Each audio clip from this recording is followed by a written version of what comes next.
Good morning. Good morning. Not long ago, I was at a parishioner's house, and the husband was talking about some sort of public figure. And he looks at me and says, "He's based.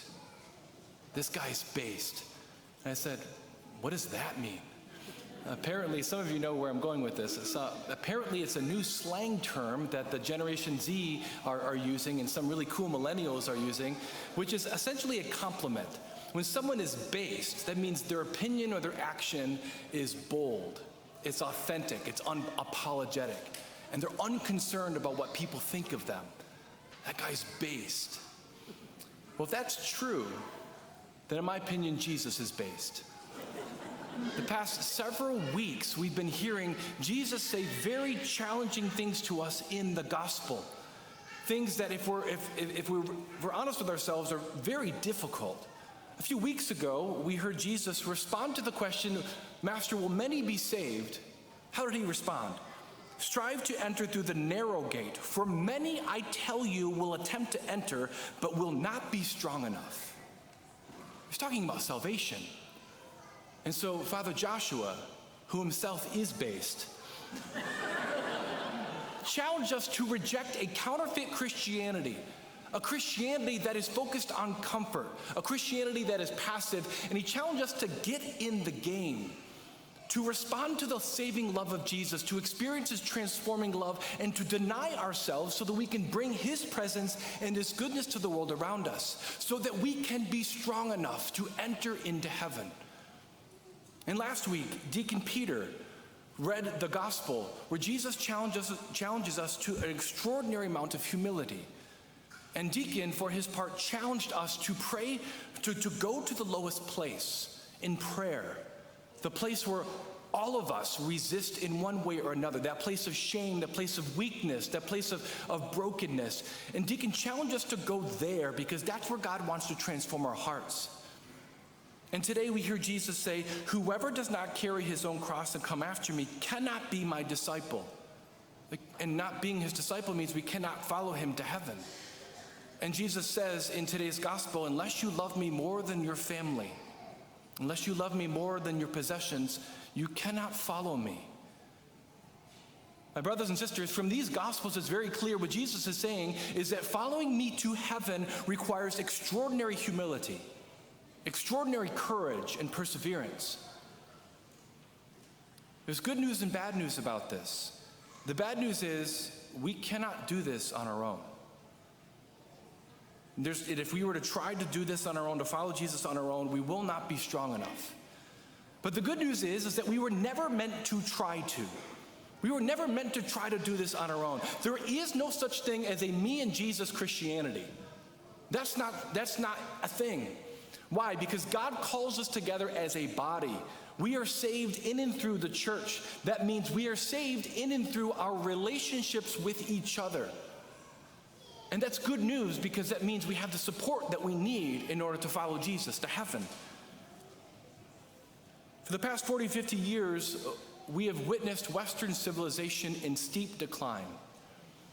We used to have what some people call a Christian culture, a culture that would be able to help us to follow God. If we wanted to follow Jesus, we wanted to be a good person, the culture around us would help us to do that. And if we're moving in the same general direction of culture, then being a Christian was relatively easy. The family was more or less intact in some respects. Of course, there's always been sin, there's always been broken relationships, but we lived in a very, very different culture. But today, secularism has so eroded the foundations of Western civilization away that the default mode is not to follow God, not to follow Jesus, but to move away from him. Right? We see through the sexual revolution, the family get decimated. We see Christian relationships, healthy relationships, be completely annihilated by the atomization of society, by individualism. And as a result, the ordinary bulwarks of Christian faith to keep us faithful and courageous in following Jesus have eroded away. And therefore, to be a Christian today, we need to intentionally go in the opposite direction of everyone around us. We need to intentionally choose to follow Jesus. And we need to intentionally become countercultural. And we know that both of these require extraordinary courage. And if we are not supported, we will not be strong enough and we will fall away. And this is what we see has happened to so many of our loved ones and our family members who no longer practice their faith. They didn't have the faith and the courage to persevere the culture around them. And so today, we're going to begin, for the next couple of weeks, begin to speak about what I believe is the single greatest contributing factor for Christian flourishing. And that is belonging to and being participating in a committed small group of discipleship.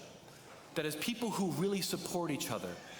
And before I talk about that, I want to talk about what I'm not talking about. I'm not talking about healthy parish community life, as essential as that is. And it is essential for us to belong to a parish, right? Because as John Paul II says, we as a parish at St. Pat's, we are a community of missionary disciples, right? Around this altar, we gather to follow Jesus. Around this altar, we gather to learn about him, to follow him, to seek to bring others to him, to make disciples. Around this altar, we share life together. Right? We share our lives together, our struggles together. And it is really in this parish that we seek to grow in holiness, to learn to follow him so that we can glorify him and bring others to him to be with him. So it is essential to be a part of a parish. But what I'm talking about is a community within a community. I'm talking about disciples who choose to commit themselves to each other, to share their lives together, to share the graces and the glorious things that God does through them and in them, but also to share difficulties, to share, here's where I'm struggling, here's where I'm having a hard time showing up. It's a place where people can pray with each other. It's a place where people can have accountability for the basics of the Christian life. And where that is in place, Christians thrive. And I would say, actually, as a priest, I found that the most faithful, resilient, and joyful Christians are not necessarily the smartest Christians. They're not necessarily the holiest Christians. And they're certainly not necessarily the Christians who have everything all together without much suffering in their life. No, the most faithful, resilient, and joyful Christians are the most supported Christians. They have people with them through thick and thin, walking with them. In fact, no matter what's going on in their life, the reason why they're able to grow is precisely because they have people who are able to help them carry their cross, to deny themselves, to follow Jesus. This is the drastic difference between those who are resilient and those who aren't. And I was really grateful when I was in seminary to discover this. I went to a seminary in Minnesota, that Father Joshua went to as well, in which the rector very much strongly emphasized the power of Christian relationships. He essentially said, hey guys, look, you cannot do this priesthood thing by yourselves. You're meant for relationships. And so he started casting vision as to what's possible when we allow people to speak into our lives. When we share vulnerably our difficulties, when we share our joys, when we actually pray with each other, the kind of support that we can have will help us to become the holy priests that God calls us to be. And it was extraordinary. And so when I went to the next seminary, I remember getting a small group and forming one and helping form other small groups in the seminary. I was so passionate about it because it had changed my own life. To realize as a priest, I don't have to do this by myself. And so as I did that, I was called later to be on faculty at the seminary. I noticed that the seminarians who belonged to a small group were actually much more docile to formation. They were much more resilient when it comes to their own trials. They were the ones who were growing exponentially. But the guys who didn't belong to a small group, they were really struggling. And in many ways, it seemed like they were barely eking to get by. The difference is that some were supported. And some of you know the greatest gift in my life is belonging to a priest fraternity here in the Diocese of Lansing that has this compelling vision of men supporting each other in the priesthood. That we get together every week in one form or another. And bi-weekly, we get into our small groups to build each other up, to challenge each other, to keep each other accountable, to live life together. And this fraternity has been an extraordinary gift of mine. And many of you know that Father Joe Campbell joined that fraternity. Father Miguel Kalunga joined that fraternity. Father Joshua Fons has joined that community. Father Joshua Luddig has joined that community, and Deacon Peter wants to join that community. We have over 15 priests in our diocese who are supporting each other and walking with each other. And so for years now, helping parishioners get into small groups and to share life together has been a key part of my vision for the parish. For those of you who've been involved in the parish, when they look closely, they'll see that all the major ministries that we have small group as a component, because we believe it's that important. And when Christians are supporting each other, they thrive. A couple years ago, we unveiled the discipleship pathway, which is nothing other than a comprehensive discipleship strategy here in the parish.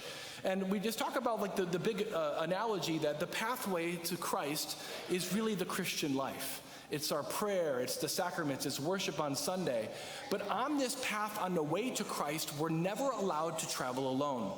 So in our pathway, we have on-ramps, which are some of the ways in which people come to know Jesus, like Alpha. We have overpasses and rest stops where we can be formed. But we have the transportation, if you may, as very intentionally together. So the buses, we say, are those who are just for a very short period of time, are really the main places where people get formed in how to be a disciple. So Walking with Purpose, the Brotherhood of St. Patrick, Catholic Christian Outreach. But the point of those, in many ways, the goal is to bring people into small groups where they can love and know each other, and they can support each other. And that has been a key part of the vision that I've had for the parish. And so as I studied evangelization worldwide, I can say that the Christian churches who care about small groups or cell groups are the Christian churches that thrive.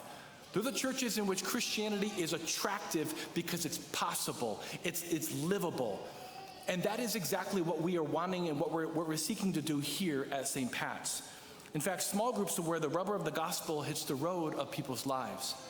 And that is where I think in many ways our parish is growing, because we have dozens and dozens of small groups in this parish where people are really caring for each other, where they're known and where they're loved, where they're being prayed for.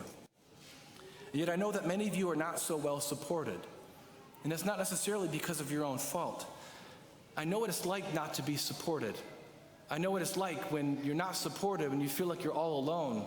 The trials of work, the trials of relationships, of family life, of health issues, of just life in general can be so overwhelming that you just want to give up. Either give up partially or totally. And I know what that's like in many ways, because this is the kind of the things that I see often many of you struggling with. I know that there are some others who aren't well supported because they don't know really how to be well supported. And that's kind of where we come in as a parish. I truly believe that every single one of us who understands the difficulty of the Christian life really desire this kind of support. We desire to have people walking with us who are committed to us, who are willing to hold us up when we get so weak, when the cross feels so heavy we can't move on. All of us desire that. But the question is, do all of us have the conviction, or at least the commitment, to do what is possible to find this support structure? One of the things that's very clear to me is that sometimes we resist this kind of thing. I know that I'm not naive to think that as I present this, that there are some people simply saying, Father, I can't do that. I've tried that. I've been burned. I've entrusted my heart to people and they've hurt me. They've betrayed me. I know what that's like. My response to you is, trust takes time, but it's worth it. Because in trust are relationships where God chooses to bless us. So my encouragement is, find the right people that you can trust and continually walk with them. I also know that some of you might be thinking that this investment was just way too much time. Father, you have no idea how busy I am, how crazy my life is. There's no way I can do this. My encouragement is to look at your life. And when you say, I can't afford to do this, I can't afford the time, you might actually say, how is my relationship with Jesus? Maybe you can be convinced that you can't afford not to do something like this, to have 2 hours a month where you share your life and receive prayer and support others in their lives. So if any of this resonates with you, I want to ask us a few questions as I conclude. What if God wants to bless you, to love you, and to support you through other people? What if you feel stuck, not because you're actually stuck, but because you don't have people around you to support you?